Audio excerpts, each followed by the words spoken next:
الحمد لله وحده والصلاة والسلام على من لا نبي بعده. أما بعد فأعوذ بالله من الشيطان الرجيم.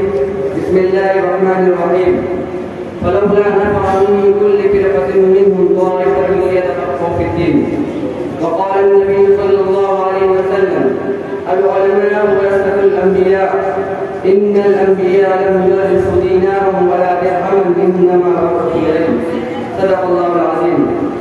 مدارس سے ہوئے ہیں علم کے کوڑے گرا پیدا، مدارس سے ہوئے ہیں علم کے کوڑے گرا پیدا، مدارس سے ہوئے ہیں ملک بنی کے فاصلہ پیدا، مدارسی اسلام و امن و صلح گل کے گہوارے، مدارس سے ہوئے ہیں ملت کے سچے باغباں پیدا.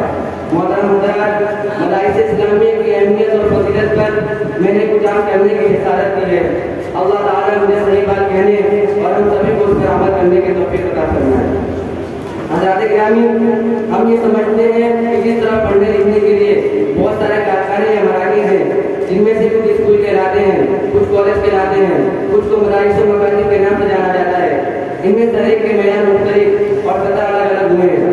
بالکل اسی طریقے سے مدرسہ کو بھی اپنی زبان یا عربی علم و فنون، فقہ و دینیات، تفسیر و حدیث سکھانے کا ایک مرکز یا کارخانہ ہے. لیکن در حقیقت مدرسہ وہ ہے جس کو فقیر اسلام مولانا ابن حسن علی میاں رحمۃ اللہ علیہ نے کہا: میں مدرسہ کو نائب رسول و خلافت الہی کا فرض انجام دینے والے اور انسانیت کو ہدایت کا پیغام دینے والے، تحفظ و بقا کا راستہ دکھانے والے اور اثرات پیدا کرنے والوں کا ایک مرکز سمجھتا ہوں. میں مدرسہ کو عالمگیری اور مردم تاریخ کا کارخانہ سمجھتا ہوں. سامعین بات تمکین، اس میں کوئی شک نہیں کہ مدرسہ ایک پاور ہاؤس کی طرح ہے.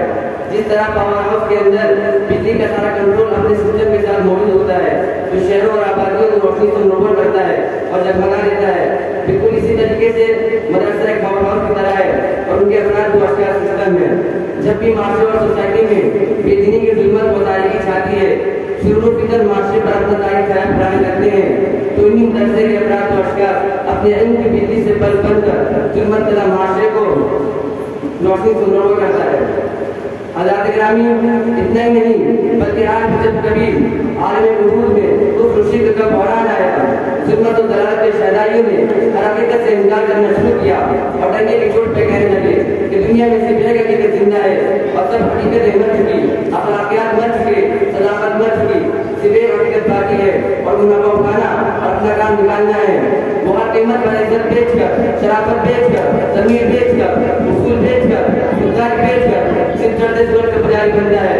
تو ایسے دور میں وہی مدرسہ طبقہ تاریخ اسلام کا سب سے پہلا مدرسہ ہے جس کی بنیاد آپ صلی اللہ علیہ وسلم نے رکھی، اور اسی مدرسہ طبقہ کے نشے قدم پر چلنے والے مدارس اسلامیہ نے میدان میں اتر کر بغان کے لیے اعلان کیا اور ان بات کے فرشتوں سے للکار کر کہا کہ یہ بار افکار کا اعلان کر پجاری ہو، مادیت کے پرستار ہو، ضلالت اور گمراہی میں ٹانوں ٹوئیاں مارنے والوں، کان کھول کر سن لو.